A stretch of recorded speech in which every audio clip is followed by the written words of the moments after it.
สบายดีเนาะทุกคนสบายดีเด้อตอนนี้เรากำลังมาสวนพอเนาะอีกบอนหนึ่งเนาะอีกบอนหนึ่งมันสิเป็นหวยอยู่ลุมดินมันสิเป็นรูปลงเนาะเห็นบ่เป็นรูปลงแค่นั้นเป็นหวยเนาะเดี๋ยวสิย่างลงไปเบิ่งโอ้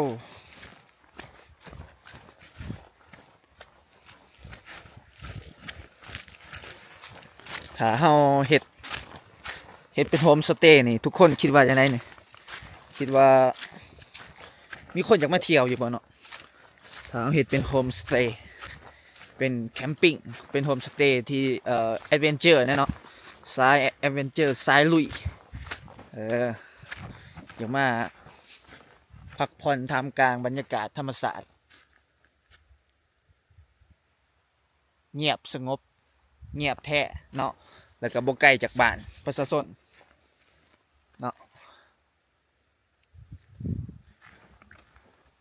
เขาน่าจะปลูกเป็นตู้แบบนี้เนาะน้อยๆจังซี่แล้วก็กางเต็นท์เนาะแต่ว่าน่าจะปลูกแบบคล้ายๆคือรีสอร์ทนั่นแหละแต่ว่าบ่แม่นอาจจะหาวิธีเนาะหาวิธีเฮ็ดแคมป์น้ำนี่เป็นดินของหญ้าเขาเองเนาะคันอยากเฮ็ดก็คือสิบ่ยากนี่เฮ็ดคือสิบ่ยากเนาะหวยโอ้ยนี่กาแฟเนาะเดี๋ยวมันขึ้นไปมันสิเป็นโน่นเนาะเป็นข่อยขึ้นไปพูพุ่นเนาะแต่ว่าทำธรรมศาสตร์นี่สุดยอดเลยบอกเลยว่า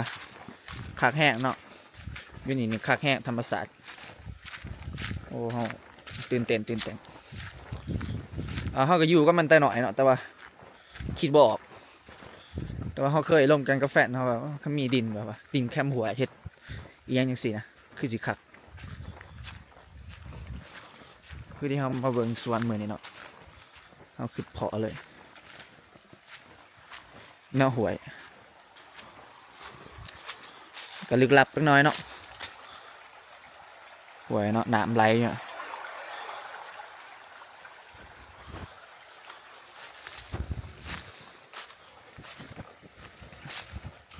หาทางลงอยู่จะลงไปทางใด ลงไปเบิ่งหวย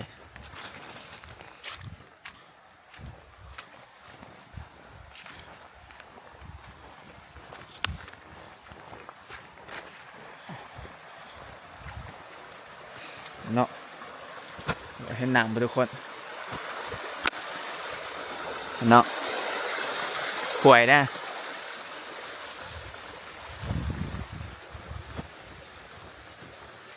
ก็น่าแบบว่าปลุกทางตัวนี้ออกเนาะตัดตัวนี้ออก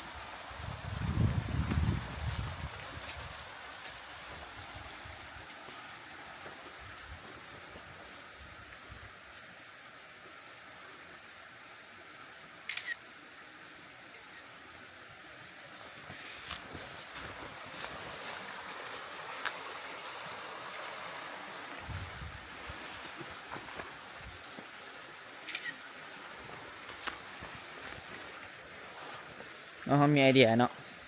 คันเขามีบัดเจ็ตเขาสิเฮ็ด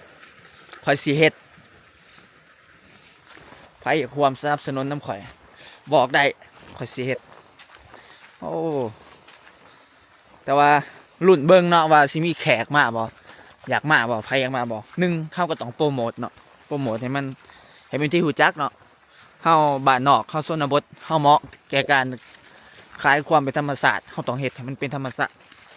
แม่นบ่เนาะเฮาต้องเฮ็ดให้เป็นธรรมศาสตร์เลยอาจจะบ่ล่วงหลายเนาะแต่ว่าคันเฮ็ดใส่นี่โอ้พื้นที่นี่บอกเลยว่าสุดยอดทางหญ้าออกก็เป็นอันนี้แล้วเนาะ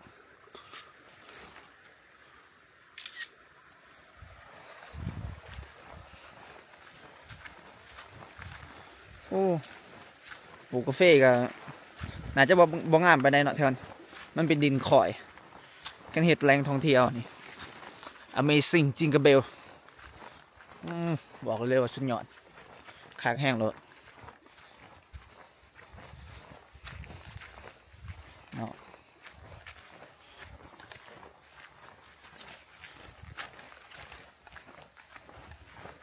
แคมบ้านเลยเนาะเสาเนาะเสาน้ำพอเนาะเสาน้ำพอหรือว่าเสาน้ำยาครับนี่ทุกคนหวยเส้นน้ำไหลตลอดปีธรรมศาสตร์เลย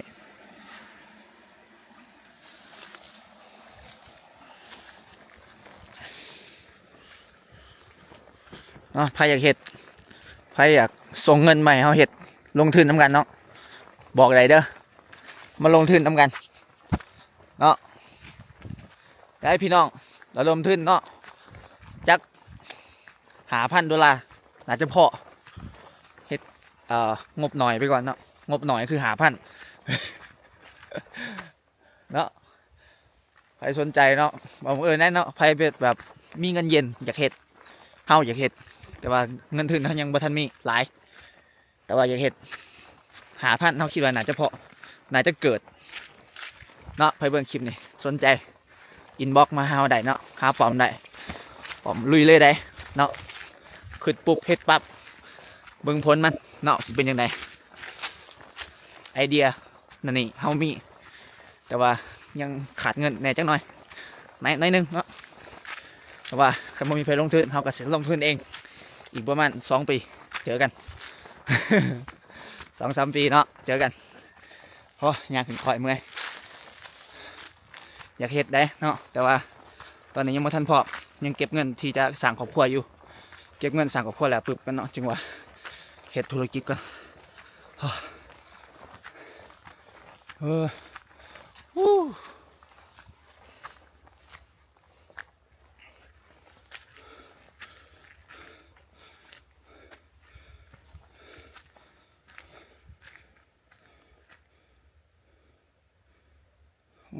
ถ่ายหูไว้ก่อน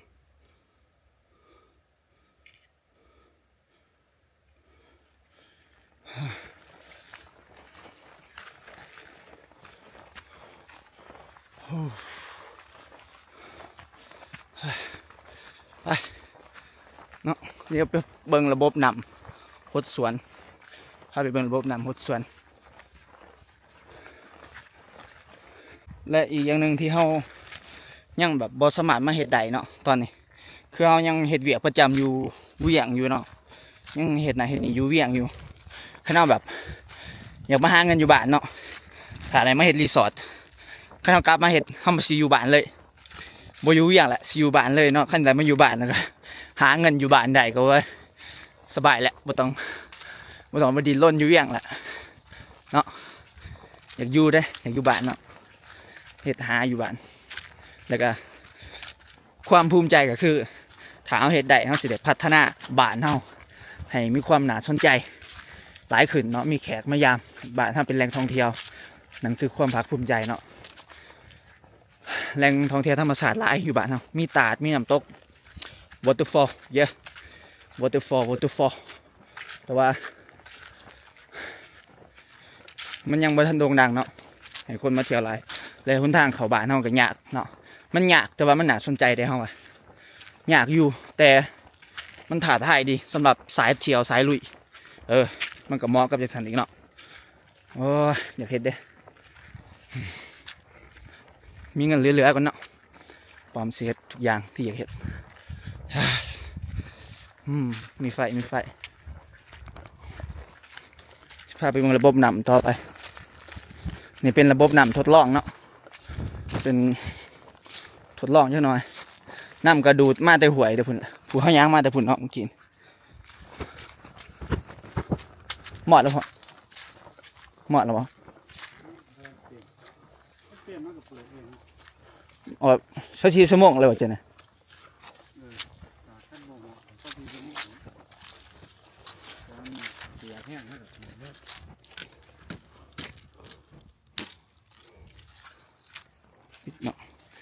สายทอสายตัวนี้เขาคลายเป็นเกาะป่ะเกาะจะนั่น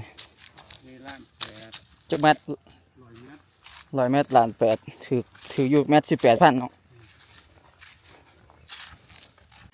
มาระบบน้ำแบบประดิษฐ์มือเนาะระบบแต่งน้ำถ้าผ่านสายดำเราดูดขึ้นมา ขั้นน้ำเต็มมาแบบยอดปลอมอยู่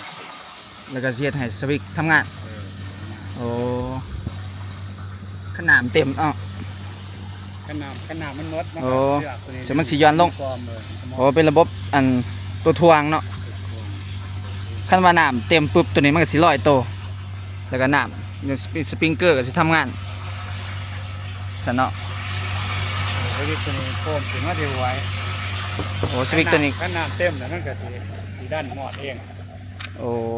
แต่ว่าปลอม ตอนนี้ยังถือว่ายังโปมน้ำอยู่ โฟมเลยแล้วก็น้ำบ่เต็ม น้ำโบเต็มเนาะ ขั้นเต็มแล้วมันสีดับเอง โอ้ พอเลยมันสียุด โอ้ ขั้นน้ำมันบกแล้วมันตัวนี้มันก็สีทวงลงเองเปิด อืม แต่ว่าหมอดเองเปิดเองมันจะสิขนาดพ่อเอาก็งับไฟไว้ เนาะระบบนี้ที่ว่าเอาไปแบบว่าเขาพัฒนาต่อได้เนาะแบบว่า อาจจะใส่สวิกแบบอื่นที่มันแบ็กเกอร์แบบนี้ เป็นแบบระบบเซ็นเซอร์ก็ได้เนาะระบบเซ็นเซอร์น้ำแตะอยู่ในทางนี้แล้วเราตั้งแผงวงจรมันอยู่ในนี้ก็ได้เนาะอันนี้เป็นระบบประดิษฐ์มือแต่ว่าใช้งานได้จริงเนาะน้ำก็เป็นระบบน้ำทดลองอยู่ตอนนี้ ลงเบิ่งคนว่ามันไปพ้นยัง ขยายเนาะ ลงทุน ลองเบิ่งว่ากาแฟถ้ามันได้ถือน้ำมันสิเป็นไปได้เพราะว่าตลอดระยะหลาย10 ปีผ่านมาก็ปลูกแบบธรรมศาสตร์มาตลอดเนาะแต่ช่วง2-3 ปีหลังมานี่มันอยากแหลงยามฝนแล้วมันยามแหลงมันอยากห่อนอากาศห่อนแล้วมันแหลงเนาะเฮ็ดให้กาแฟขาดน้ำเสี่ยงต่อการตายเนาะใบหล่นเนาะปัจจุบันนี่ก็หล่นหลายชาวสวนก็อุกใจเนาะตอนนี้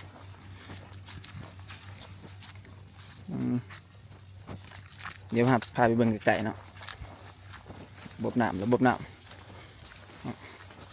พื้นก็จะเปียกเนาะพดโอ้พ่นน้ำปีใหม่เลย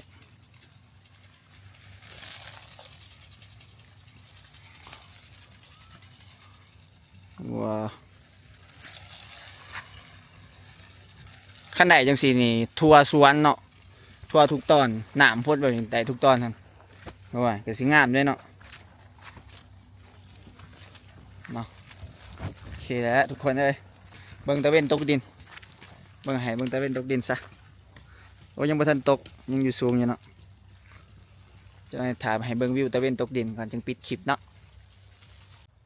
ตะเวนกำลังตกดินเนาะซันเซ็ตทุกคนตะเวนกำลังตกดินวิวงามมี